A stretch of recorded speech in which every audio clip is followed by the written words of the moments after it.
So I am not live on IG.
Okay,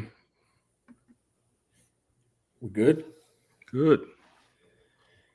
Well.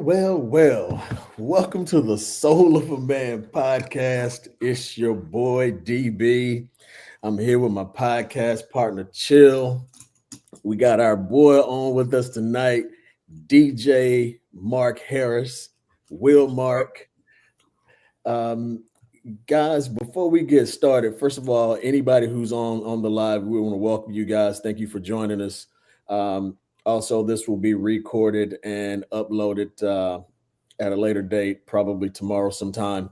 But before we get started, man, we are a week out of this election. I want to do a temperature check with my guys. I know we've had individual conversations between us. We've not had a collective conversation between us. So I want to kind of do a temp check, see how you're feeling, see where your head is before we get started. Mark, since you're a guest, bro, we'll start with you, brother. How you feeling, man?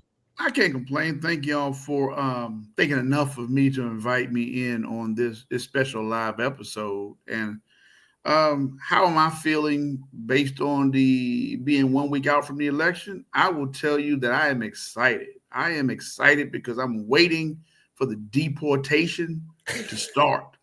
I'm waiting for the gas prices to come down to $1.99 a gallon. I'm waiting for eggs to drop to 99 cents.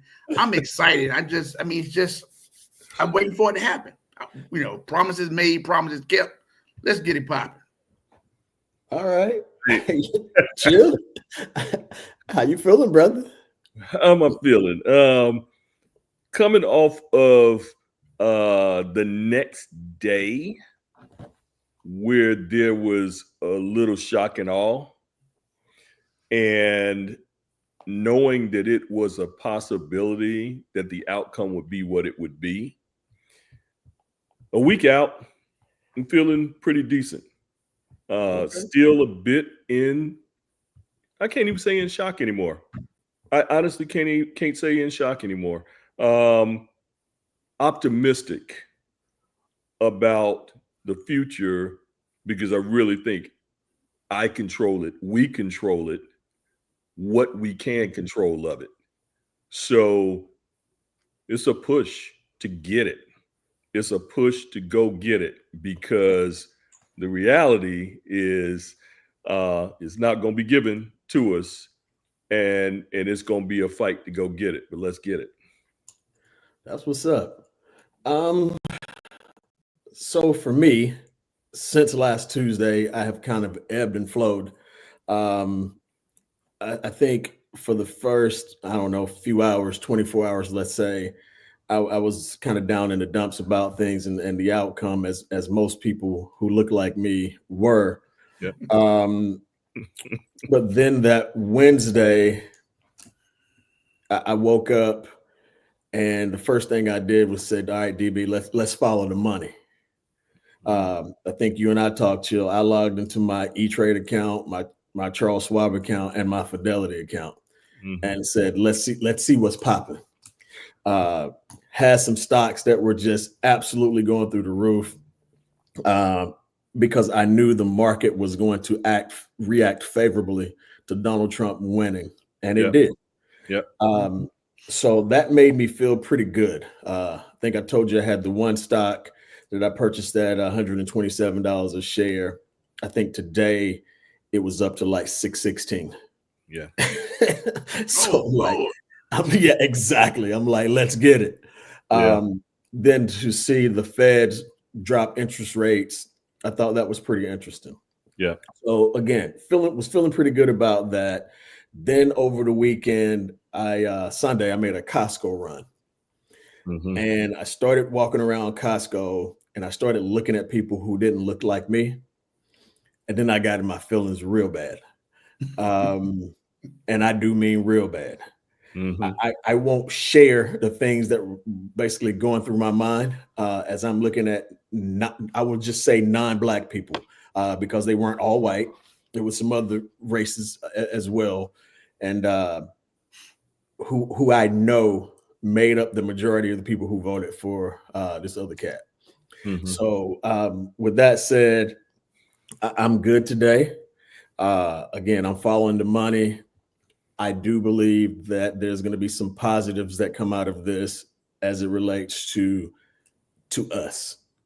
So that's kind of where I am. With that said, I'm glad to hear you guys have kind of matriculated your way through the emotions of this past election. Yeah. I think there'll be a time where we'll probably need to do a check-in on how we're feeling emotionally, because it will ebb and flow as stuff starts to shape up, as those egg prices start to drop, Wilmark, and those gas prices start to drop. We'll need to do a check-in to make sure we're good. If they drop. Exactly. Because everything I have heard over the past 8 years from my coworkers, and I work for a Southern conservative construction company. Everything that my coworkers always say is that gas prices are always lower with Republicans. And I haven't done the research over all the Republican presidents, so I don't know. A lot of that I believe is feeling, but we'll see how it goes. I guarantee you this: one thing for certain, two things for sure. I will be tracking it at this point. No, as we all will be.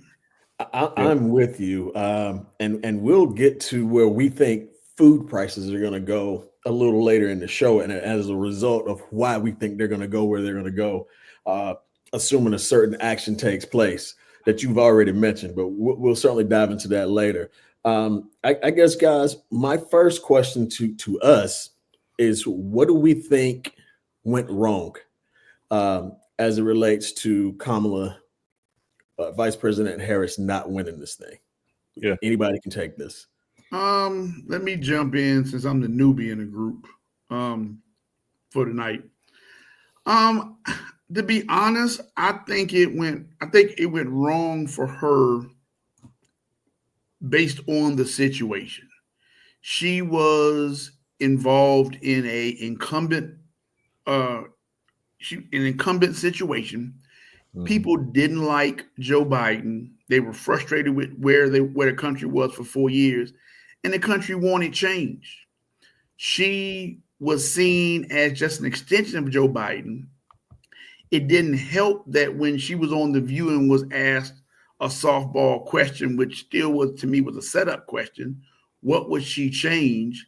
She did the honorable thing and didn't throw her boss under the bus like people want her to do and say, well, I would have done this different. No, that's not how you treat a boss. I don't care if it's politics or not. It's not how you go about doing your business. So her answer of, I really wouldn't change anything, made her look like she was completely in lockstep with Joe Biden. It was a setup question. Yeah. But again, bigger point is, the country wanted change, and the country basically wanted to see a new moving truck come up into the White House and drop people off. So they didn't want what they felt like was a continuation. They wanted somebody new. So I don't think if she'd had 6 months, I don't think she would have won. Mm-hmm. Got it. I'm in a similar boat in that the time frame alone, just the Democratic Party's handling of all of that with Biden stepping aside and the time remaining to pull together a presidential race, I think was extremely stacked against her potential for success in landing in the office. You also had those folks who were of the mindset of continuing to back Biden as well, who I'm not sure she won over. Pretty sure that many of them, she probably did not. But certainly something that, again, that was stacked against her. And like with a lot of vice presidents, people just not knowing a whole lot about them. I don't care who you name that's been in that office before. They're not the persons who are out front. They're the support for the president. So, getting to know them like a president, that's a tall order. And I think that there was a lot that folks just didn't know about her. I thought she ran an excellent campaign for what time she had, but there was a lot that people didn't know. And unfortunately, in a lot of interviews, not a lot more that she offered to share that would give more indication as to who she is and what her policy stances are. Yeah, I also to add on that, I also think people are just dumb. Our society is in a we're a dumber down society. I hope that's right. Because my mom, if she hears this, she's gonna be like, "What did I pay for you to go? What me and your dad pay you to go to school for? You saying words like that?" Our society has been dumbed down. I mean, you got people who talk about the vice president, what she should have done, who she was and who she wasn't, when we all know the vice president is basically nothing but executive assistant. They do what the president tells them to do and do what the president doesn't want to do. They don't have any power other than making tie-breaking votes on the Senate. Yep. So you don't know what any vice president is about. And if you want to know, her information was on her website for so long. So I get what I in course of what you're saying, you got to throw in a part of our society. We're just dumb. Well, I can appreciate you both, and I think you both have given pretty good politically correct answers. I'm gonna cut across the field. So to me, what went wrong is a couple things. Number one, I don't think she could have run a better race. Let me start there. I don't think she did anything wrong. I happen to believe that the party hurt her worse than her campaign. I think America, even a lot of Democrats in America, even a lot of Black Democrats in America, we're tired of the overly woke bunch of people. And I'm getting ready to go there already. I'm sorry. Come on with it. I think the far left, the AOCs of the world, with this super far left agenda, needed to move it to the middle just a bit. I think that's how Joe Biden won, because he was right. He teetered in the middle. Man, nobody wants to hear, and I'm just calling it what it is, and I think, to give the other guy some credit, one of the smartest things that I think his campaign did was when they ran the ad with Charlemagne the God and DJ Envy talking about transgenders. Here's what I'll say about that. I don't have a problem with the LGBTQ. What you do is your thing. But just like everybody else, I looked at it. And again, do I think that the ad was some absolute BS? Yeah, I do. But did it touch me someplace? Yeah, it did. And let me tell you why.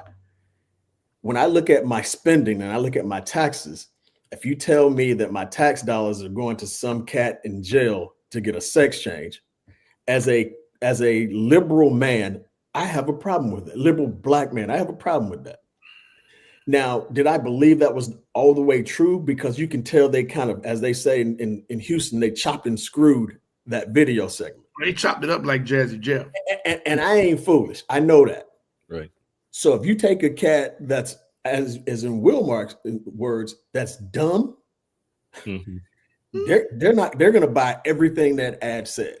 Oh, yeah. Because I could feel the ad. Because I'm like, I don't want my tax dollars going to that. I don't care who you are.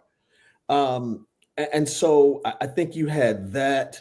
I think this whole time for this extreme wokeism has run its course. Now what we got to do as liberals is we got to bring this thing back closer to the middle, because I think the more woke we are, the more we're going to lose elections. That's my 2 cents of it. So I think the wokeism got her, and she just happened to be a victim of that. Number one. Number two, white America was not ready. They're not ready for a woman president, and they're certainly not ready for a black woman president.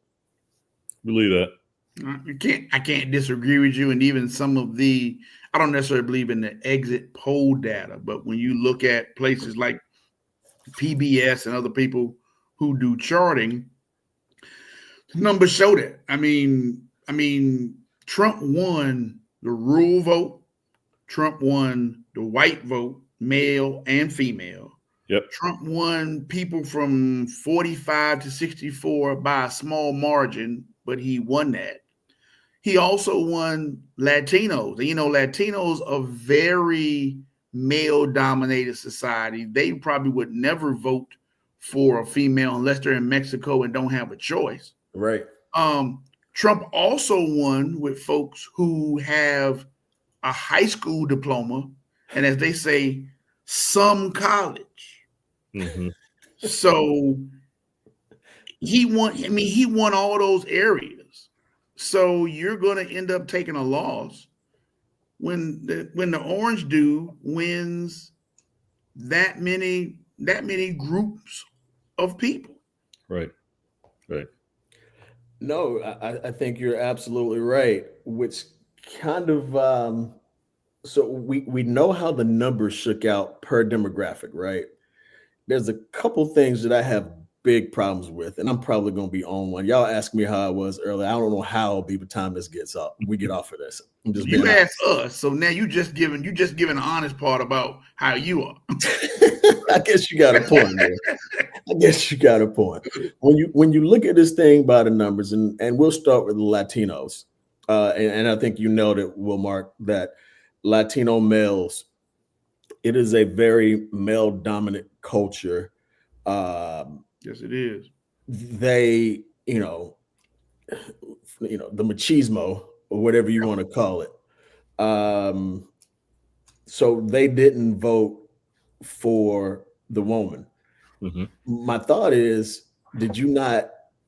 And I haven't spoken with any Latino males. I actually did speak with a Latino female, and I'll kind of share that conversation later. But I don't think they either believed or understood the impact of this potential deportation when they went to the polls. They don't, because what they have adapted, they seem to have adapted the same perspective that the Caucasian male says, is that, yeah, he says all this. He said all that last time, but how much did he do? He didn't do a whole lot of it. So I don't believe he's going to do it this time, but they aren't the ones who are watching 60 Minutes with the guy that just got appointed for, I forget the exact name. He's the border czar. Border czar. And the guy at 60 Minutes said 2 weeks ago, before Trump was even elected, The lady asked him on 60 Minutes, I forget the reporter's name, said about splitting up families. She said, is there a way you cannot do that? He's like, yeah, we can send the whole family back. We can deport the whole family, which means somebody of the family is an American citizen. And he said the way to stop that is to send all of their asses back across the border. Yep. So they're not going to understand it until something like that happens to them or a close friend of the family. And that point is going to be too late. Right. I will say this. I said on a webinar yesterday, and I don't know how much this will come into play, but I do know a lot of the companies, even the ones who actually supported the Trump campaign, are going to him now, asking him not to do this mass deportation. They're asking him to make sure he shores up the border. But they're like, this mass deportation that you're talking about is going to be catastrophic for the country and for the economy. I don't know how much he'll listen or even his borders will listen, but I could see where, as you were being so facetious when we first started, the price of eggs aren't going to go down. The price of oranges aren't going to go down. Sweet potatoes, apples, whatever. Yeah. You agriculture. Blueberries are going to die on the vine here in Georgia. I'm telling you that right now. If you start deport, and they've already proven this out. If you look in, I think it was Alabama and Florida, they was like, okay, let's take a look at how this would work once you start deporting people. And I remember being in Japan many years ago when the price of a single orange was $5. That's what we're asking for. Yeah. If you start this mass deportation. In Georgia, back in, I want to say it's 08 and 09, when the governor here brought in that whole I-9 registration, you had Latin Americans avoiding the state. Like they were literally going, or they weren't even driving on a highway through Georgia. They were going around Georgia.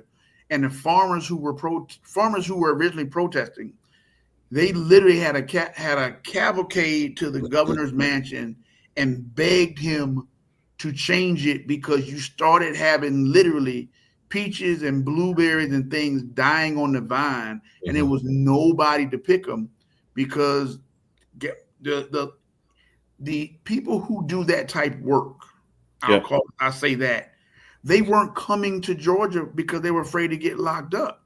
And I'm gonna tell you, I told one of my guys at work this. Nobody who looks like you, and they have no melanin, the people I'm talking to, and certainly nobody who looks like me is going to be out there picking a cantaloupe, is going to be out there picking a watermelon, salad. That romaine lettuce you love in your salad is going to be $15. Yeah. Well, aside from the migrant work that you all are talking about right now, you're also looking at the whole service industry in this country. Yeah. Restaurants, construction. Any restaurant, construction site, etc. That's who's there doing that work. And folks that look like us, in a lot of cases, are not going to do that kind of work. If you're illegal, you got to go. Let's go. And the younger and younger our community gets, are even less interested in doing that kind of work. Man, we know good and hell them YNs ain't gonna do nothing. No. Other than walk around with a Pooh Shiesty mask on and a damn hoodie in June. That's all them YNs gonna do. No. Yeah. Have the phone up there looking to inspire somebody and be on YouTube. They ain't doing nothing. Yeah. And here's what I will say, which leads me to another point. We talk about stop and frisk, with police having this kind of carte blanche ability to do whatever they want to do without really any consequences. Why the YNs? And for those of you and hip to the culture, you know what YN stands for. They're asking for it. Chill, I think I spoke with you about this earlier today. Whenever you get pulled over by the cop, again, because you have a poo shiesty mask on, and he frisk you and they find a firearm on you with the serial number fouled off, and then they find out that it was, involved in a shooting 2 weeks ago, what do you think they're going to do with you? Locking you up. Exactly. You're going to jail. So the question is, what's going to happen to you on the way to jail? Because remember, your man said when you get in the car, don't be afraid to bump that head on the top of the roof of the car when you put them in. So you gotta go back to that. Yeah. So that is what we're faced with, and I mean, even brothers who look like us. I mean, there's that risk, but I can venture to say, with some certainty, there's probably, because we're not going to be the ones hanging out on the corner or in the parking lot at the 7-Eleven or any of that. So that's going to be a problem for some folks. Yeah. But still, just because, and D, you and I have had this conversation, just as black men, I don't care whether you're YN or whether you're a professional. Yep. Getting into the office. We even did a show about it earlier. There's still that weaponization of even just your skin tone alone. Yep. That puts you at risk and in danger the minute that you walk out the door. I got to New York in 1997 in the heart of the Giuliani administration. Y'all know that name. Oh, that fool. That I'm sure will get pardoned for all of his sins. Yep, he will. But he gonna give all that stuff to them black ladies in Georgia, though. Yeah, they got him. They got him. I hope they can get it. Them 26. Oh, the judge already said last week you need to give all 26 of them Rolexes and that 1980 Mercedes Benz to them sisters too. So he need to give it up. Yeah. Yeah. While the hair dye rolled down his face, but I digress. but I say again, stop and frisk is real. Mm-hmm. It is. Don't need a reason to stop you and frisk you. And if that's where it's coming back, again, it's not just the YNs. You know, you are essentially living in a police state. That's where we're headed. Yeah, that's where we're headed, and that's for us. That's dangerous. That's a dangerous place, and it's a horrible way to live. It really is, man. So again, I mean, we already tighten up as it is when we have blue lights behind us, or even just the blue behind us without the lights on. Imagine how tight it's going to be now when there's one that falls behind you. But beyond that, D, I'm sorry to cut you off, but beyond that, Mark, you've got adult kids. Darren, you got adult and young kids. I've got teenage kids. The terror for me is for them. Mm-hmm. Yeah. Yep. The terror for me is for them. I got a 15-year-old straight A student in my crib. His build is big. His hair is twisted. He looks like every kid out on the street. And he's a great kid. Yep. But he looks like every other kid out on the street. Mm-hmm. So, you know, we used to talk about having to have the talk with our black children. We got to go back and have the talk again to the 10th power. And the talk is not about the birds and the bees. Mm-hmm. And the talk is not about the birds and the bees. It's staying alive. This is what you need to do to go to school, and get home with your life. And you know, you don't want your kids to have to live that way. No. But that's where we are. Yeah, no, you're absolutely right. Let me ask you guys this, and we kind of have touched on it, but there are two sets of the demographics we didn't touch on, and I can't let it go without without talking about it. White women, they clearly voted with their husbands. Voted with the husbands. I have my thoughts as to why. I suspect they enjoy driving the Yukons and the Cadillac ESVs to soccer practice. They enjoy the houses that they live in. They enjoy the private schools that their kids attend. So they weren't going to buck their household system, regardless of how they felt. You would think this whole reproductive rights would have touched on a nerve or two. Apparently it didn't. Apparently they didn't give two craps about reproductive rights. And if they did, they cared more about their living conditions and how their family unit moved more than they did reproductive rights or anything else. Because the numbers absolutely showed that they voted with their spouses. But that was a major part of Harris's campaign. It was a major part. But DB, let me jump in and ask you. Well, let me. I'm going to push back on that for the simple fact of what you're saying is an assumption. And I'm not saying you're wrong, but you're saying that they voted against their husbands because they liked the comfort that they live in. That's an assumption that they wanted to vote against their husbands. They may not have been moved by her, and they may have been down in the same vein that their husbands and their friends were. We got to be careful to assume that there was supposed to be some Joan of Arc white woman pushback because they threatened with the whole Roe versus Wade and all of that. They may have wanted it just as bad. You know what? And that's and that's super valid. I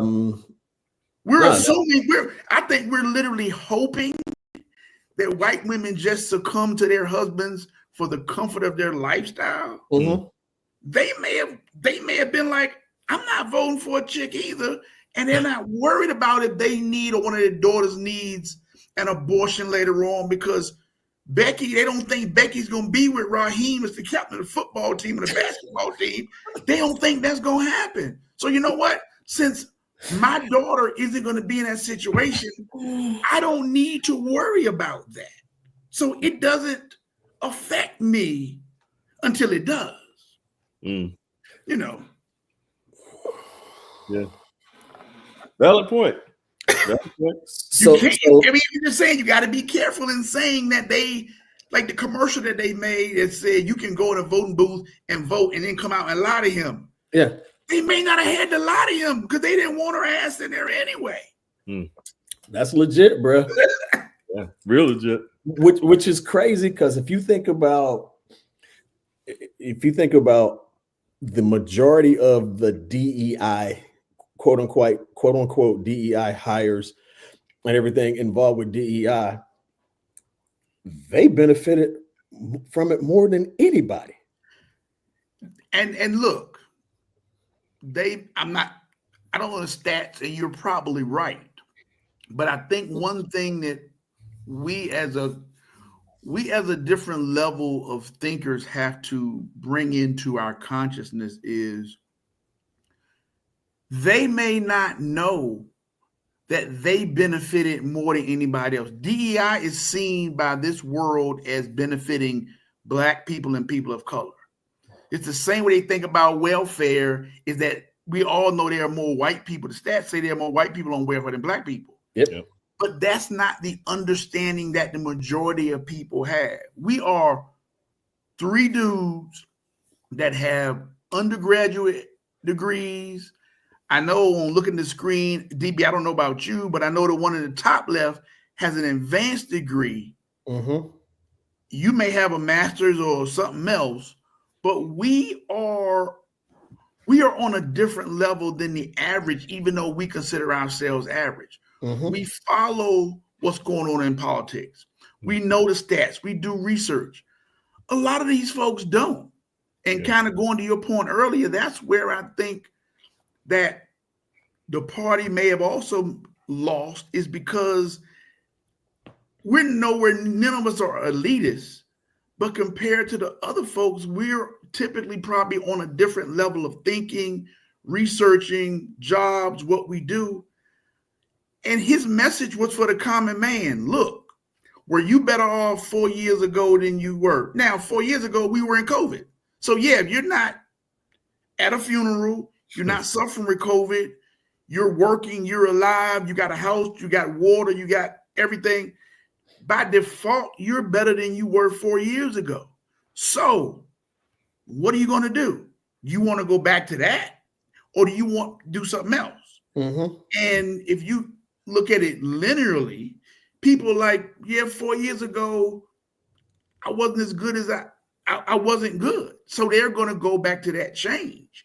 His messages were real simple. It wasn't a situation where it was going to the New York Post, reading the Times, looking at CNN, going through back and forth what people said. It was, hey, these people haven't done anything for you.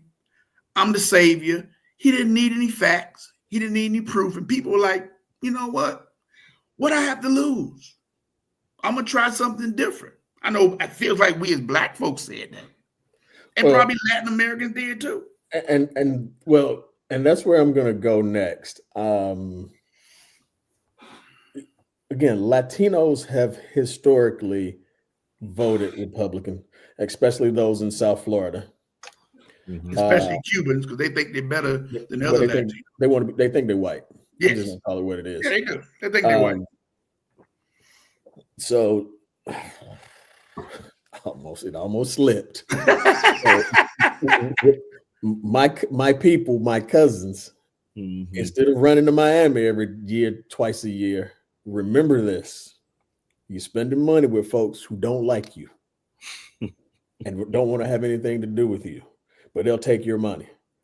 But that's another subject for another day. They're doing that here in Atlanta. I mean, yeah, Raleigh, Greensboro, everywhere. They're doing it. Yep. Everywhere. But you know the vacation rules, though. You got to go to Miami. You got to go to South Beach. You got to post it on the gram. Oh yeah. When I get my tax refund, they've been holding for 15 months with no interest. I got to get a vacation. I got to get a vacay, and I'm going to Miami. That's the first place I deserved it. Come on. Let me go to Little Havana. Yeah. Spend some of my money with them. Yeah. So let's talk about the brothers, man. There's been a lot of conversation amongst our community, Black women, Black men, about the brothers, and the quote unquote was 22% that voted for Trump. I heard some numbers earlier that I think it's just a narrative that they may be trying to put out. I don't know if that 22% holds true. And I'm trying to find this, and I don't know what I did with it, but it was something along the lines, they broke it down by age in the African-American community of who voted for Trump. Oh, I'm sorry, who voted for Kamala. And there was not one group in terms of age that was less than 80% that voted for her. So if you add up all the numbers and you average them out, I think it probably came to like 84, 85%. Because of course, Black women were at 93 plus. If you broke down the groups of males in the different age brackets, it probably came to about 83, 84%. So somebody's lying somewhere. Oh yeah. Nowhere did I see a single age group. As a matter of fact, 65 and over came in at about 94% voting for Harris of Black males. So I think there's this misrepresentation of the actual numbers to get us to kind of fight with one another, and it seems to be working. But You said it right the though, first D? time. You said lie. It's not a misrepresentation. It's lying. Yeah. So who's lying? The media or Yes, the other party?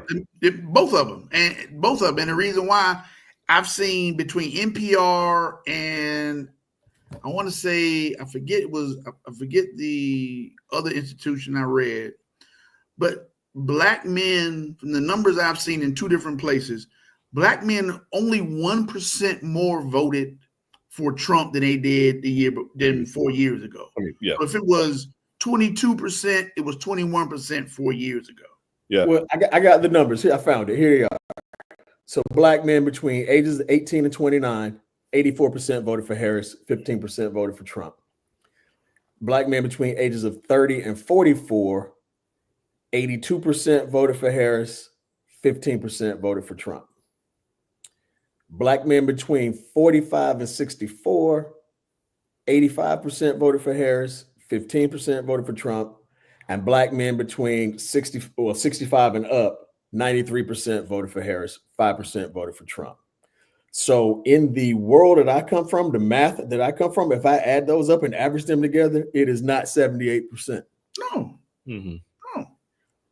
So, but the media, and I'm just going to say it in general, the media is lying, and the media gets their information from who puts it out. mm-hmm. So I completely believe that it was a false representation of what was going on to try to scare people, to get people to say, I'm going to go on this side. Because look, I believe one thing in human nature is that very few humans want to be standing by themselves. There's a lack of courage. Humans are herd animals. I mean, that's the same reason why. Have you ever noticed when you park somewhere and there's spaces in between, people come and park right next to you? You got a whole damn parking lot. People park right next to you. Drives me crazy. Me too. Humans don't like to be separate, like to be in groups. So if I can get a word out there that says all these black people, all these black men are voting for Trump, and here's why you should, because you weren't better off 4 years ago, and you might as well give somebody else a chance. You got people that will side with that, but the math doesn't show it. It doesn't math. So let me ask you this. Mm-hmm. Just sat there and read some numbers off. We all agree that there's a lie being told somewhere. Yeah. But man, did a lot of sisters run with it. At least it appears that a lot of sisters ran with it.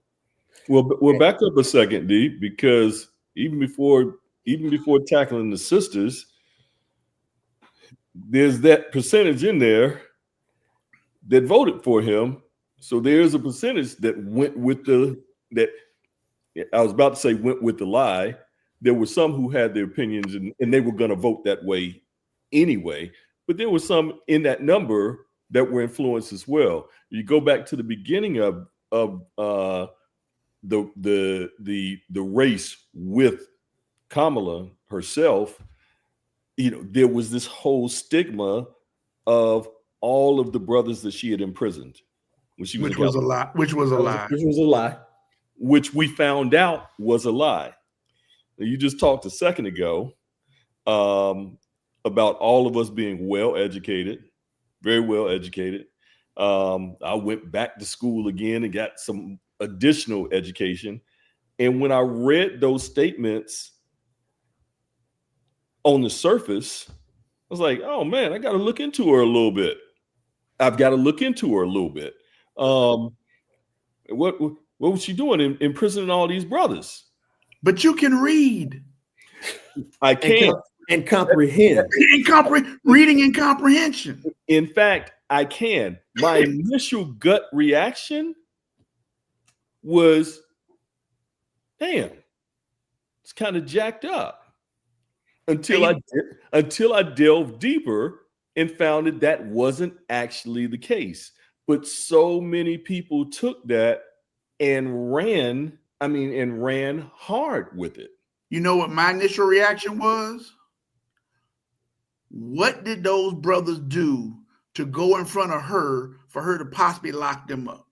because people acted like these brothers were standing on the corner selling a newspaper, and she just came out with a paddy wagon and was locking brothers up. Well, here's my comeback with that, Mark. Agree with it completely. Agree with what you're saying completely. It was the numbers of folks that it was being reported she had locked up.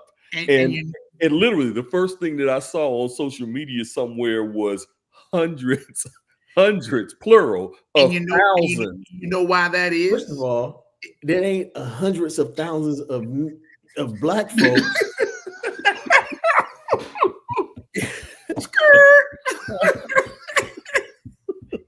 In the state of California, especially Northern California, where she was. Right. Here's the other thing. Let's just say it was the truth. Nobody locked more niggas up and just call it what it is than Bill Clinton. Am I lying? No, you're quite right. No, exactly. You're not lying. On the mic this very night, you're about to hear. Exactly. So, and we swear, black folks are still swearing Bill Clinton was a black president. Yeah. And he locked more Negroes up than a little bit. But you know what? But that goes into one of the things that I feel like has come from out of this. And it literally goes to the Orange Clown. Part of what he did that I think is, I won't say it's shocking. He just has a talent and a way about him. He has a way to understand and to detect how people feel and what is going to make them feel better. And I'm going to tell you what makes you feel better, because people in this election, people didn't go off of logic. They didn't go off of facts, because he's made it a situation where he's normalized lying is just okay. Yeah. He touched into people's feelings and raw emotions, and he made people feel a certain way. And with that, he was able to be the Pied Piper, and you follow him. It's about feelings. And he took, whether it be Latinos, whether it be African-American men, whether it be white men, whether it be white women, it is him getting into feelings and how people feel and saying, you know what? You feel bad. I know you feel bad. I'm with you. They stole your jobs, even though they didn't. I'm bringing factories back. I'm going to decrease the cost of eggs. And he's lying, and everybody heard that and ran with it. And part of that is because the Democratic Party for the last decade has not had a mechanism to get any word out. I thought it was a problem when the Democratic Party was raving about how many people were knocking on doors for Kamala. The only person you're going to get is that grandmother who can't get a ride to the polls when you're knocking on her door. There's Barack Obama brought out social media with Democrats, but there's no liberal radio voice. There's no literal podcast voice. There's no real media other than what they say traditional legacy media, which is CNN, MSNBC, who are both looked at as being left-leaning sources. Yeah. They don't have any way to get that message out. Well, so you got people getting bad information through right-wing media. Here's what I will say to that, Wilmark. I won't say there's no media. It's just it's not there are no Joe Rogans of the world in the liberal media. True, but you got 5 other people who do media for the Republicans, and nobody who does it for the left. You can call Joe Rogan, but everybody who came off of Fox, who got fired from Fox, they still have their deal. Yeah. What's old boy that got sued? Sean Hannity? No, the other dude. Not Bill. The dude that had the conspiracy so many of them shooting. That's my point. The dude who said that the kids in Massachusetts didn't get killed. I know who you're talking. I can't think of his name. Dude, they sued till he has no money. Yeah. But again, you've got so many different voices on the right wing who are providing places for information. And there've been social studies that say the more and more you say stuff over and over again, people just believe it. people aren't watching legacy media. People hate most stations. I agree. So if you're not getting it from there, where are you getting it from? I was on a live podcast with in downtown Marietta from the BBC. It was 3 of us who were voting Democrat, 3 voting Republican, and all of them were black. And when they asked all of them where they got the media from, it was YouTube and it was podcasts. That's where the media is coming from. And the Democratic Party is still raving about knocking on doors. Yeah. Whose grandma you gonna get who can't get a ride to the polls knocking on doors? And she's not gonna answer because she don't know who the hell you are. So this is what I'm gonna say, and I'm gonna stop you really quick, Wilmark, because we're gonna have another election in 2 years for the House. Democrats, if you want to spend some money, there's this podcast. It's an up and coming. It's growing called The Soul of a Man. You can come on anytime you'd like, but today's price is not yesterday's price.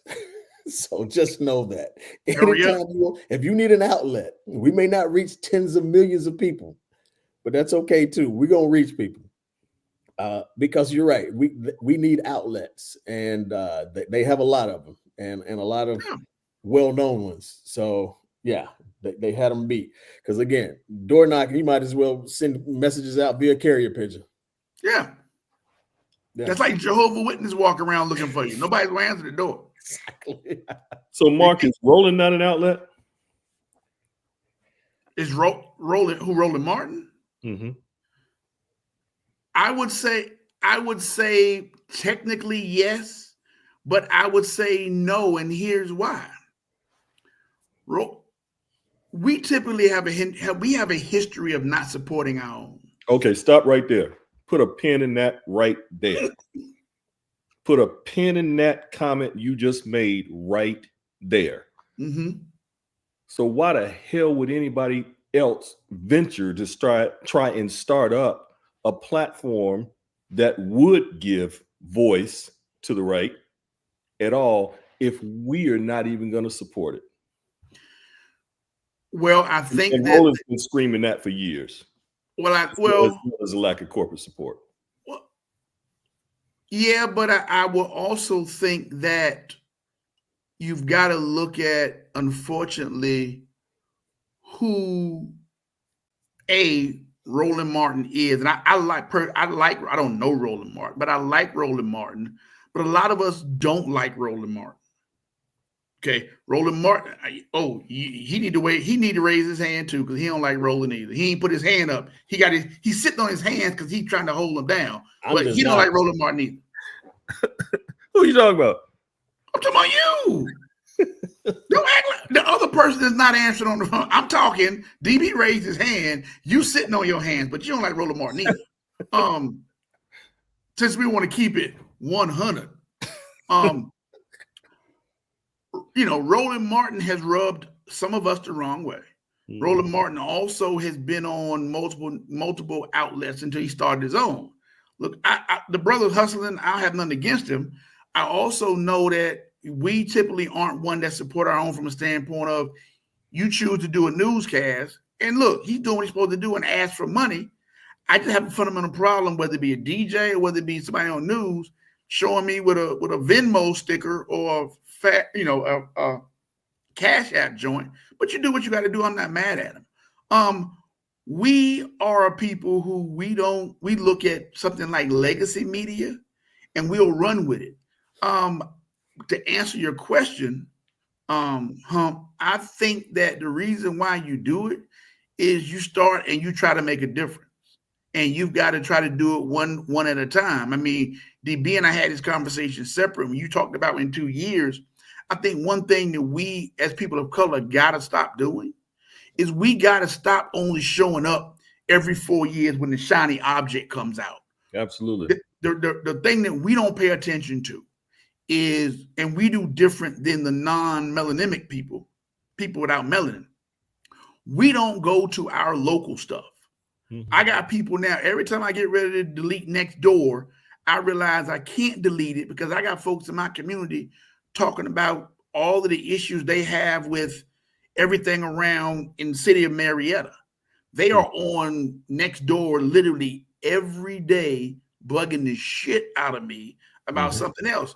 But they are engaged in their local city stuff. Right. Because the local city stuff, to be factual, they're the ones who have the sheriff who's going to arrest Lil Johnny and Lil Raheem when they staying out too damn late or throwing rocks on the overpass. You got the city council people. You got the judges who are going to go up from the local to the state level, and they're going to be the ones who go to the federal level.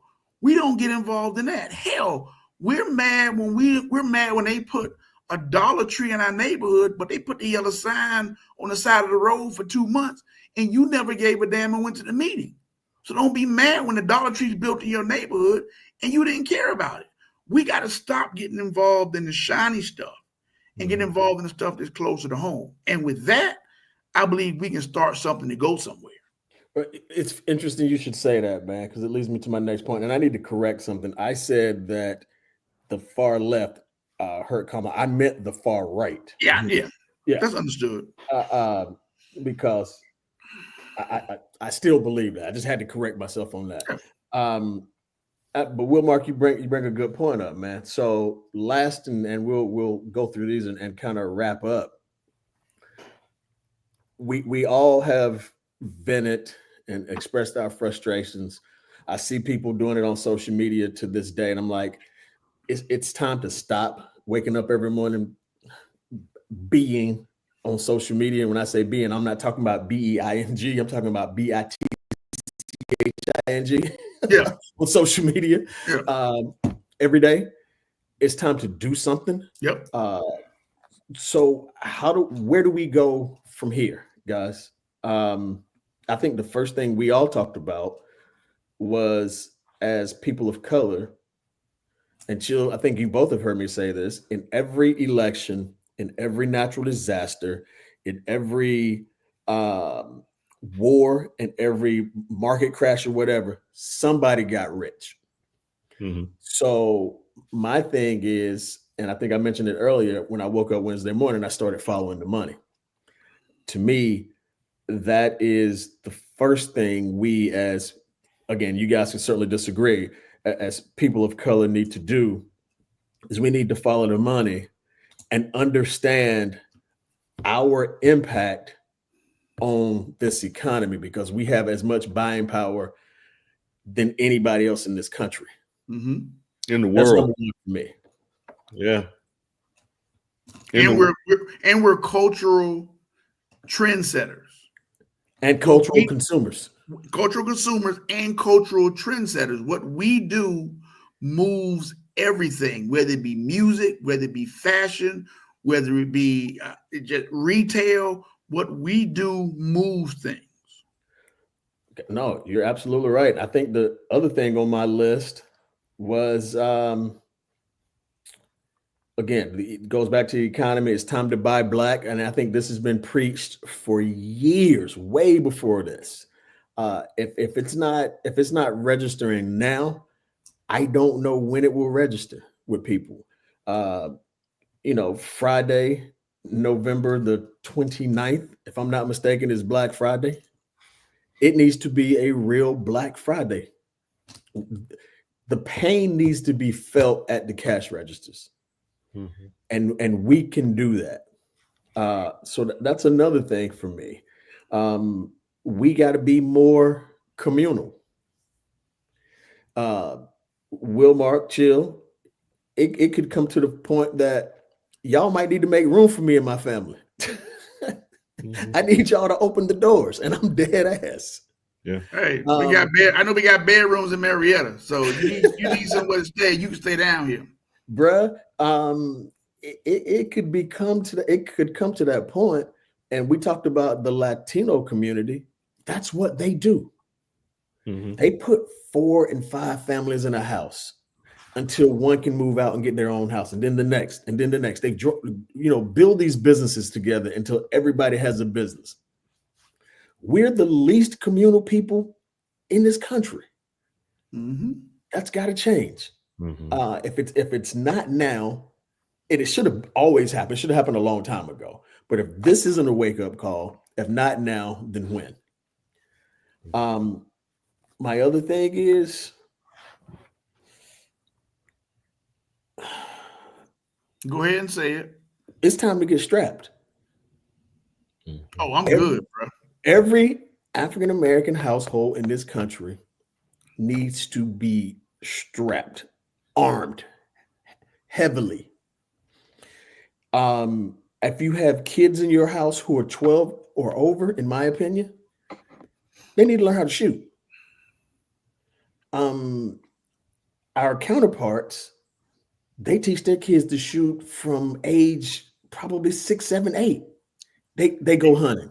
They look, my quick story, my former boss, his son was born. When his son was born, he bought his son a kid shotgun when he came out the womb, and it was sitting there when his son would be able to go hunting with him. He couldn't walk and had a shotgun. We think they're just going deer hunting. Mm-hmm. No, it's called hunting. It's called hunting. You can put whatever in front of it that you want to. I'll just tell you, y'all come down here, I'm good. I'm okay. I'm good. I'm not, but I'm gonna get there quickly. I'm not, but I'm gonna get there quickly. We back up to the insurrection in January 6th, and we saw probably the worst display of what can happen and what folks are literally willing to do. You know, it's funny, you know, when they late night comedians, TV hosts or whatever, you know, talk about that day and were like, yo, folks were calling for the murder of the vice president. That was real. Oh yeah. So on that day, we saw just how bad it can be in this country. And over the course of the last Trump presidency, we saw an element within this country that got real emboldened. And forget entitled, got real emboldened, got real bold in their talk, in their rhetoric, in their whatever. So day after the election, on the campus of the University of North Carolina at Greensboro, where my children are sophomores, it was a water fountain. Mm-hmm. 2 of them. Whites only, Mm-hmm. blacks only. Signs of when it colors only. Mm-hmm. Signs that somebody felt emboldened enough to put up over these water fountains on this campus. That's what when you've got the leader of the free world saying that the Charlottesville Nazi attack, there were good people on both sides. Mm-hmm. That has made it, that just opened the door for anybody who was ever hidden or closeted to feel like it was a welcome mat to come in. Well, the welcome mat has been rolled out again in things that have been said even in this campaign and beyond, and not just him, his handlers. No doubt. It's gonna get worse. It's gonna get worse. And my anticipation is that it's going to get worse before it gets better. So agreed that there's got to be self-preservation thought about in every single household. To your point, D, and we've talked about this a bit, and I pushed back on you on this a bit. All 3 of us are business owners. So I absolutely 100% agree in following the money. there had to be a pivot that was made when the election was done. Mm-hmm. And when we came in, you said, "Hey, I want to check in and see how you guys are coming in." I said, optimistic, because I'm at a point where I've got to go get it. We all have to go get it. Darren and you and I have had this conversation about go getting it as a community. And we both concluded that that's not necessarily on a macro level, but on a micro level, and in pulling small groups of people together and tapping into those individuals' different talents, etc. Mm-hmm. Yes. I think it gets there that way. Continuing the dialogues like we're having right now, in regards to even on the micro level, setting your own agendas on a micro level until it can expand out from there. Because if it's anything that starts too big, it's eating. It literally is trying to eat an elephant and not doing it one bite at a time. Yeah. You've got to attack it, to me, on a smaller scale, to make sure that your micro group is maintaining from an economic standpoint, because I see this economic divide getting broader and broader and broader and broader. And if we talking about where the Y ends right now, where do they even remotely live in this world with no skills in many cases and no income? That's people crawling through your window. Yeah. No, you're right. And that's kids out on the street. 1 second, Mark. And that's stick up kids out on the street pointing a gun at your wife and your kids and whatever, because they're not going to have a way and a means when they realize everybody ain't going to be Country Wayne. Everybody ain't going to be a TikTok star making millions of dollars. It's not going to happen. No skill, no education, no potential for income. The only other source of income is going to be by illegal means. I agree, as a business owner, 100%. Buy Black when you can. We have one of the largest purchasing powers as a community in the world, because we spend. We go to the movie more, we buy retail more, we buy more cars, etc. We are big spenders. Spend Black where you can. On the community vantage point, getting that message across, I was in business for years, begging of people to support my business. Would go to Nordstrom's, Bloomingdale's, wherever, and go in and pay full price for whatever. The minute that they contacted me about a need, it was about a discount at the door. We can't do that with small Black-owned business owners. You can't do that. Go in and treat them the same way that you treat those persons at other places. Getting groups together as a collective. We had this conversation earlier, D. 6 years ago, 5-6 years ago, maybe not even that far back, Gucci had a monkey basically in blackface as an emblem all over its clothing. Prada had a mascot, an emblem in blackface all over its clothing. And we as a Black community call for a what? A boycott of them. You know how long that shit lasted? About a week. And we were right back to giving these luxury companies more and more and more and more of our hard-earned dollars. I don't want to be pessimistic in this, but the collective group, Mark, you mentioned earlier, we don't watch Black media. We don't support it. I said, put a pin in that right there. I'm coming back to it again. We're saying we're not supporting Black businesses. Put a pin in it.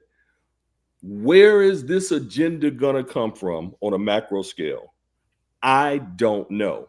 And that's why I'm encouraging these two on the call tonight, and anybody else watching at any point. we've got to focus on that micro. And I'm gonna go into what you're saying. One point that I think is important is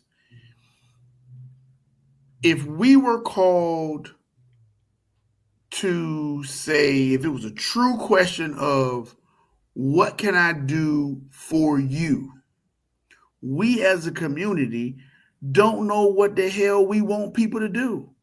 We don't have a list. The same way I talk about the Democratic Party, and DB and I had this conversation. I think Hump, me and you had a conversation as well. Both of y'all talked about planning. There needs to be a plan, whether it be the Democratic Party or whether it be us as people of color. You need to have a plan figured out. So if you are called, or when you are called, when an opportunity comes available, you already have game plan, or they say in the military, you've war gamed it out so you can go to page 12 and pull it out. For example, from a politics standpoint, who can be primaried? If we don't like somebody, can we primary somebody in another state in South Carolina? Can we primary, what's your boy's name, DB, that ran to get that is a flip-flopper in the Republican Party in South Carolina? I know who you talk about, and I cannot. Graham, Lindsey Graham. Lindsey Graham, yeah. Lindsey Graham should be primary. The Democratic Party should get together and primary Lindsey Graham with another Republican that works. Mm-hmm. So when you primary Lindsey Graham, now you have a Republican you can vote for, or a Democrat you can vote for to get him out of there, because he's a waste of carbon. Somebody literally, as one of my coworkers said, your mama should have swallowed instead. So whether it be politics or whether it be us as a people of color, we need to have a plan to say, if people come to us and say, how can I help you? What do you want me to do? We have a list of what we want. We don't know what we want. And like I told Hump, and he laughed at me when I said this, if I hear another list of the number 2 items that brothers want is being able to be involved in the marijuana trade, whether it be legal or if I just want to smoke weed and not have as many times getting locked up, I'm going to pull the last bit of hair I have out of my face. We need to have stuff like, let's have better education systems. Let's have trade schools. Let's have just financial literacy. Something other than I want to be able to, you give me money to start being a weed distributor and grower. We don't have a list. We don't know what we want. We don't have a list. And I'm tired of 40 acres and a mule. Yeah, because y'all don't know how to farm. Exactly. If somebody gave you 40 acres and a mule, all you're going to do is sell it. You don't know how to farm. You don't know how to take care of a mule. Right. So you were talking about communal, Hump. We have to, in coming together, we have to come up with, even if it's in a small group, what are we going to do and what are we going to go forward with? And hopefully that will spread to our community to say, you know what, if I'm called or somebody's called to the White House, here are 5 ideas you can take to help. But it's got to be quality information. It can't be just BS. Well, and here's the deal, though, Wilmark. I don't think it goes just to the Democrats. I think you put it in front of Ice Cube. Tried this. He tried to put it in front of both the Democrats and Republicans. The Democrats basically gave him the finger. The Republicans actually sat down and talked to him. Yeah. My thing is, here is our plan. Here is our list of wants. Who's willing to listen? And when I say willing to listen, don't come to the table because you're just looking for a vote. No, you got to listen and you got to do something with this. Yeah. For both of you, who is this wish list funneled through? NAACP, Black Caucus? Who then? I personally believe it is funneled through everybody's individual representatives in their state, because here's the deal. One of the other frustrating things I have with us is we are looking for a leader. We're looking for MLK. we not messing with Farrakhan. We can't mess with the pastors because most of them corrupt too. We keep looking for this person to walk up and to lead us on another 1,000,000-man march on the Capitol. It's not going to work like that. Times have changed. We've got to take things in our own hands in our local community, in our state, and hope it grows from there, because it's not going to one person. Al Sharpton ain't doing nothing. Jesse is past his prime. And everybody else, literally, I'm not saying it from a negative standpoint, they're looking out for themselves because they've got to make a way. It's going to all come down to us as individuals, and we have to have a groundswell. I keep saying this. I am frustrated when I hear people blame other folks, because at the end of the day, we're the ones who allow people to do things. I mean the voters. I just don't mean each individual black man or black woman. I'm talking about the white men and the white women too. If you don't like what somebody is doing, you can just vote their ass out. But what we do is we tend to get comfortable and say, well, I don't know who else I would pick, so I'll ride with them. And you're not doing anything. It comes down to us. Now, I'm not saying that we all three should run for city council. That's not going to solve anything. But at the end of the day, us as voters, the country is still, until your boy gets in and changes the Constitution, the country is still ours as voters and as people, as residents of the United States of America. Is not these 458 people, whatever the number is, up there in Washington. It's still out. We just get lazy, whether it be black, white, Latino, poor, rich, whatever. We just get lazy and we want the convenience of being comfortable. It's on us. So it's on us. So for those folks in the audience that are on live or will hear this at a later point, 1, 2, 3 of us on this call right here, going real micro. What do we do tomorrow to start this new agenda? The first thing we do tomorrow is we send this podcast out for other people to see it. Okay. That's the first thing. Okay. The second thing is, as it is promoted, everybody has their own network. All you can do is spread your perspectives, your feelings to your network. Now, I also say that in spreading that includes asking questions, asking quality and challenging questions, because I truly believe, look, we're all Aggies.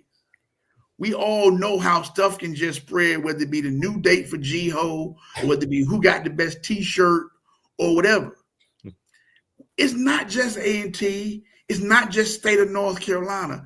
That's what we do as a people. We can spread this, whether it be between North Carolina, whether it be between Georgia, whether it be between HBCUs. Because look, we will give people from FAMU and Howard grief and shit until somebody steps on an HBCU person's foot. Then we all come running. Mm-hmm. So we got to start in the areas and in the places that we have access to, and we got to have that wave build. Once that wave builds, trust me, it'll happen. Now, you mentioned something earlier. I don't want to be the negative one on the call, but I'm just can be mean if it's negative. I'm cool with that. I've been that way all my life. We ain't marching. Ain't no folks gonna be marching. You know, your folks tried a gas boycott, and what they thought they were smart. They said, I'm gonna buy my gas on Friday, not buy gas on Saturday and Sunday. I'm gonna buy gas on Monday. That ain't working. Them 1960s protests, it ain't working. We got to do things that work with us. You actually said about money. We have to, the way you kill everybody is you kill everybody in the pocket. That's it. You remember when they had that D9 show on E or MTV or Bravo or something. And when it got to between the AKAs and the Deltas, I'm sure the Zetas were in there. I'm sure Sigma and Gamma was somewhere in there. But we all know that when those girls were embarrassing the Deltas and the AKAs, that shit was shut down in a week. Yeah, it was. I mean, like, it was like Chris Rock said, grand opening, grand closing. Yeah. We have to be able and be willing to do that on a macro level with us. At the end of the day, DB, you mentioned Black Friday. I would love for Black Friday to be a Black Friday. Yep. But I don't think your cousin is going to give up getting them Adidas for 45, 50% off at the Tanga outlet. Mm-hmm. If we do stuff like that, it will work. We just got to build it up in our community and make a decision of what we're going to do. And it's not going to take 1 year, 2 years. It's going to take over time. Yep. But we got to start it. And here's the deal. Here's what I'll say about that. What we don't realize or we've forgotten is that how we got to where we are today has taken time. Yes. It's taken a lot of time. Yeah. And we are all better off, at least, for a while, because of the time it has taken and us having some patience and some diligence and everything else. We got to get back to that point. It's no longer up to our parents and our grandparents. Most of them either A, aren't around anymore, or B, can't do what they used to do. It is on us to move this needle. And then we can't, like you said, Wilmark, we can't do a 2025 agenda like we did in 1965. This has got to be something new. Yeah. And it's got to be something different. And if we can pull it together, which I know we can, I'm being positive about this. I have no doubt. Again, that is Black women and Black men working together. Black men, we got to do a better job at just pulling our stuff together. Because, Chill, you've heard me say this. We can't plan a trip from Greensboro to Raleigh if it's 4 or 5 of us. Oh, no. Where sisters can plan a trip from here to the Maldives and then plan their next trip while they're in the Maldives. Yep. Shit, they're planning 2 trips now before they get to one. Before they get to one. And so we have got to do a better job as brothers. Yes. Because here's the deal. The train has already left the station. Yeah. And here's the deal. It's being driven by Black women. I mean, we gotta stay here for a minute because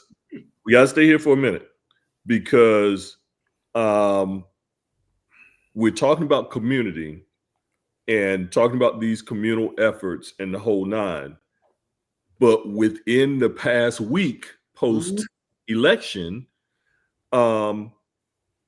driven by whatever misinformation about Black men and Black men's vote, percentages of Black men voting for Trump, and we've even in this conversation deciphered that was not all true. And those percentages in the exit polls were likely off. And numbers who actually supported her were probably a bit higher, or those who vote. And we know for a fact coming out of those polls, percentage of those that voted for Trump, that number didn't increase, Mark, by 1% from the previous time we voted for him. At the end of the day, social media got bombarded, and this isn't a knock on sisters, but it got bombarded with some messages. And I hate to put a blanketed statement out. It's not all sisters, but with some sisters who put these messages out that, hey, we got to do it for ourselves. Black men, you didn't show up, and you're going to have a wake-up call when you realize what you voted for. Well, I didn't vote for him. I didn't. But I've got a group of sisters with some real angst, again, legit or not legit, towards me, just as a Black man right now. So again, our community has got a divide that we've got to overcome even there. Okay. And to your point, D, and this is taking nothing away from sisters, I met a Delta, had a meeting with her, met her at a high school literally 2 weeks ago, where they were having a vendor fair of these Delta sisters who were all business owners.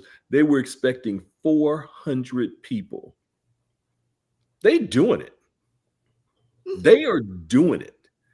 And there is a piece of us that's got to get ours together and do it in a similar sort of way. You start galvanizing around elections, galvanizing around causes, etc. They're leading a lot of that. And I'm not mad at them right now that their mindset is, yo, we got to do it for us. His brothers aren't helping us. So, Wilmark, you want to go or you want me to go?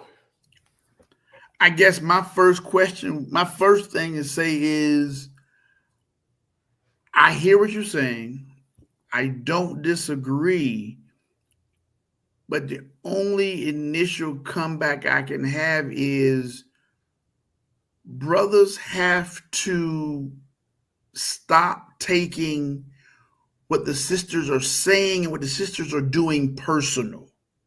I think too many times we as Black men, because we aren't ingratiated into something, or we hear a sister saying, we got to do it for us because y'all aren't doing it, we taking it personal. And if you're not in the same group that they're talking about, it doesn't apply to you. Look, let's like, y'all want to say y'all want to keep 100. Let's keep it 100. When we were in school, you may have used called a woman a word that equates to a garden tool. Okay. And women would get mad. And our comeback was, I'm not talking about you unless you consider yourself that. If you consider yourself that, it applies. If it doesn't, it doesn't. Same thing. If they are saying brothers aren't doing it and you doing it, it don't apply to you. Sister can say whatever she wants about me. If it don't apply to me, now, if I get tight, like the old folks say, a hit dog or holler. If you take it personal and you get upset about it, any brother, there may be something to it. Brothers got to stop taking it personal and do what you do the best you can do and be comfortable with it. Other thing you got to understand is that, as you both said, the sisters have been leading for a while and they just tired. They tired and they mad and they feel like, yo, where are y'all? We in this together. And whether brothers are taking it personal, brothers are upset, or brothers are tired and they can't get their shit back together, they are leading it because they're not being kept up with. Now, again, we also got to understand is just the numbers. More women are born on the planet than men. So it's going to eventually be more women up front than men because there ain't enough of us. But brothers got to, like you said, brothers got to do a better job of doing our shit and sustaining and not taking what they say personal and get shit together and do it. But that's not to say I ain't tired, because I'm exhausted. No, nobody's saying you're not. We all are tired, but we also know we all are fathers here. Mm-hmm. And the one thing that we all know as fathers as, that tired shit really don't matter.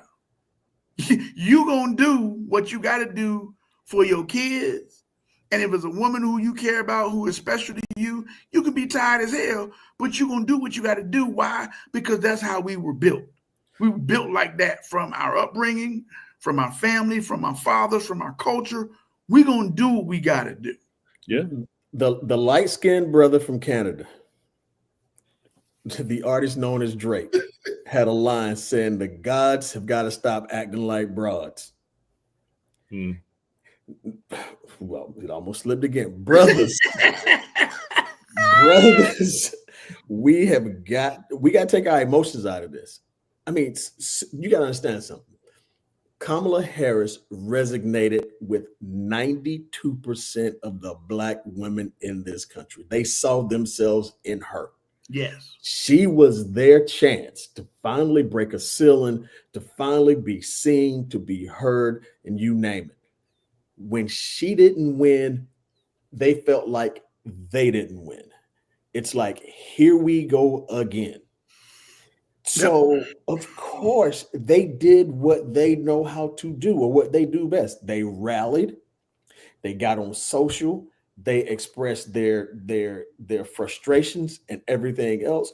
We just got caught in the crossfire. Again, my whole thing is give it a few days, let people get out of their emotions, let them become rational again. And I hate to say, I'm not saying women are irrational, but we know sometimes emotions can overtake, rationality. We also know they can be unrational. We can too, but they can be unrational. They can. And Irrational, so let that die down. Yes. And then we also, while that's dying, that rhetoric is dying down, we're stepping up and saying, hey, we are here with you and for you. Yep. At some point, there's going to be a crossroad that we're going to meet, and we can move on and move this whole agenda, both male and female. But I will tell you this, the train has moved. They are the conductors of this train right now. So Negroes, we got to get on board. Either we're going to get on board and say, okay, sister, scoot over, let me drive this train, or we're going to sit back at the station and suck our thumbs. It's up to us. It's totally up to us, bro. My 2 cents. Yeah. I got no response. Yeah. No response. I'm in agreement. I'm in agreement with it. The sisters are moving. In agreement with it, the sisters are moving. Interesting comment that once again, brothers are being told, hold your emotions back. I'm not saying hold your emotions. Because I don't get that. I'm not saying that. Not trying to say that's not what you're getting. I personally don't get hold your emotions back. I think it was don't take things personal and be there for support. I didn't feel like it was a brothers hold your emotions back. I thought it was, hey, women are stating that they feel like they aren't supported. And we are taking it personal because they are saying that they're not supported. Yep. That's what I hear in mine. And if you do have emotions about this, I think there are ways that what we're doing right now, we're having a conversation between 3 Black men. This is how we get it out. Yes. I'm not gonna. A sister can say whatever she wants to say at this point. I'm not going to sit around and have the argument with her. I'm just, because it's not constructive. I'm not going to do it. Mm-hmm. I'll listen. If I can't get through to you, then I'm probably going to step off and I'll call one of my boys and we'll just chop it up and vent. That's what they do. They got a sister circle. So I'm not going to have that argument. Because that's probably one that I won't win. Because if I get too emotional, I'll probably say something stupid that will, cause me to lose that argument and get me too.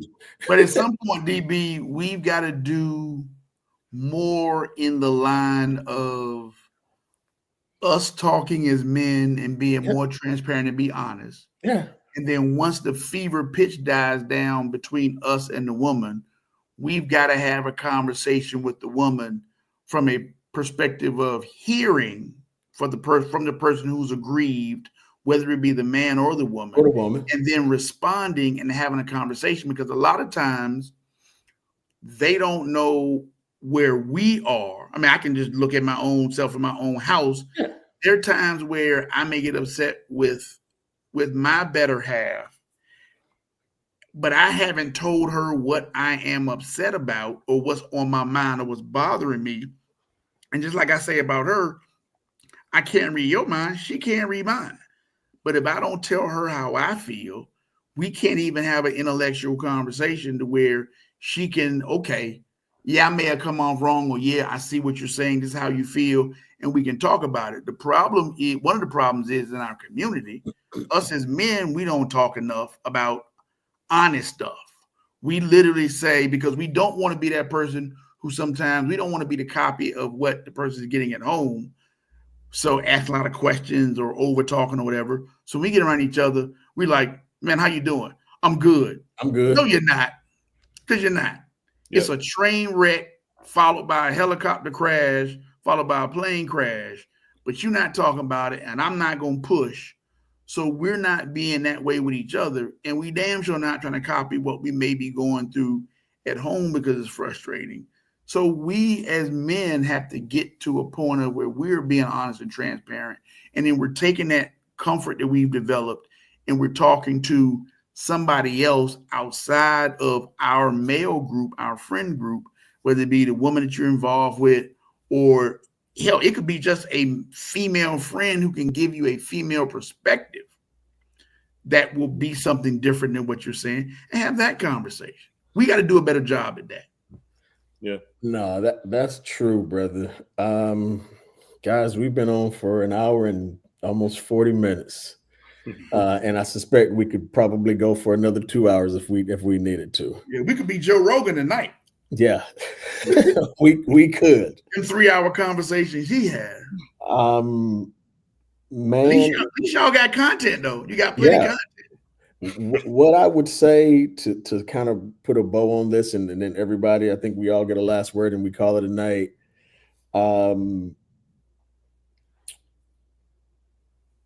We got work to do. Not just as a community, but I'm talking about the three brothers on this call. Mm-hmm. I can't rely on anybody who doesn't watch our podcast. I talk to you guys frequently, so I feel like I can rely on you, and I hope you feel like you can rely on me as well. Yeah, no doubt. So we've got to have more of these conversations more often, and I suspect by the time January gets here and this new administration, we will need to talk, whether it's on camera or off, frequently, just to keep ourselves sane. Yeah. That's number one. Number two, I think it's up to us to bridge that brother-sister gap. We've just literally just talked about that.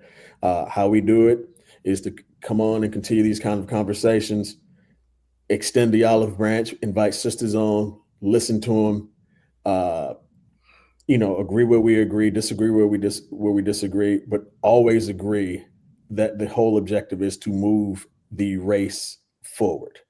Mm-hmm. I don't want to do anything that's not moving us forward. So I'm not going to argue. If we agree to disagree, we just do. But at the end of the talk, let's agree on moving something forward. So that's my thing. Of course, we gotta figure this thing out from an economic standpoint. Because again, we control a lot of cash flow in this country. And man, we got to protect our families, whatever that means. So that's kind of my closing statement. Yeah. You guys. A lot of whole lot of work to do. Have started that work as the election was building up. Started putting some different things in place from an investment standpoint. Some other things to absolutely positively kind of continue on building from a business vantage point, getting back to it. I've had businesses in the past and in business ventures now, and got to continue pushing those forward with a different vigor, because I truly, again, do see coming down the pike a greater economic divide than we have ever seen. We're in the midst of, or on the brink of, another industrial revolution with AI that is going to change the trajectory of a lot of people's lives. And it's either going to be real positive or it's going to be real negative. It's going to eliminate jobs. It is going to create some others, but I think it's going to end up eliminating more of them than it creates. And that's going to put folks again in another economic situation that many of them have never ever faced. So I think for myself, is pushing to get to a point economically where, regardless of who's in office, it doesn't have an impact or an effect. I hate to see the divides that are happening within our community. That bothers me. That troubles me. Black family, it troubles me seeing those divides occur and that distance occur. And we're already in a situation where younger people are not going into the institution of marriage at the rate that we did years ago. Not having kids at the rate that we did years ago, rates that we did years ago. And I can't help but question, where is it going? Where is that going? And what's the end story in all of that? But again, for this right here, right now, today, at the end of the day, it's the economics for me. What is it going to take personally to make sure that things are in line to a point where it does not matter who is in the highest office in this nation? So. Makes sense. Wilmark? Well, first of all, I want to say, as I started, thank you guys for thinking enough of me, caring about me, appreciating me, and loving me enough and to invite me on to your platform to have this conversation. I will try to be as short as possible, finite as possible. My thing is, I want to challenge, in addition to you two, anybody who hears this at any future time, make a connection with somebody else and challenge them to come up with 3 things that they think that can improve our community. And I don't want to put any parameters on it because it could be anything. It could be starting a business. It could be a mentorship program. It could be a nonprofit. It could be taking somebody to church and changing somebody's life. But we just need to start. If we can, I strongly feel, if we can influence, each of us can influence one person and encourage them to touch one person, I believe it can literally be a tidal wave. But we've got to start small and start taking a bite of the elephant, like you mentioned up earlier, one bite at a time, and start in a small situation, and it will grow. We can't try to own the world at one time. We've got to start a slow, small individual movement, and it starts by people we all know impacting other one person we know, and that excludes your kids because you're going to do that anyway. Yep. Just touch somebody and influence somebody, help somebody, encourage somebody, do something, whether it be take a trip to expand their mind that they may have never been expanded before, take a vacation, just do something that's going to encourage them to touch somebody else. That's my challenge. Hey, brother, we appreciate that, man. Good information, good advice. Chill, man. I'm glad we did this, bro. Yeah. I know we were supposed to air next week, just kind of on our regular schedule, but we both thought it was important enough a week out from the election that we needed to have this conversation. I suspect, like I said, this will happen more often than not as we move forward, and I welcome it. That's it for us tonight, soulmates. Hold on, DB. I think I'm looking over here, Miss Porter, Janelle Porter. That would be my wife, but her name is Brian. She needs to get it straight. Janelle Porter, I want to shout out to you because you spoke up in the chat, and if these 2 cats don't want to say nothing to you, I'm gonna give you your props for checking in. That's why I'm saying something.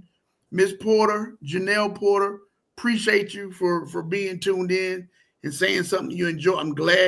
We are glad that you enjoyed this live, and these cats, I'm sure, will do it again, especially if you just say that that's what's going to happen. Somebody that get in line and make it happen live. Appreciate you, sweetie. Make sure the kids are asleep when I get home.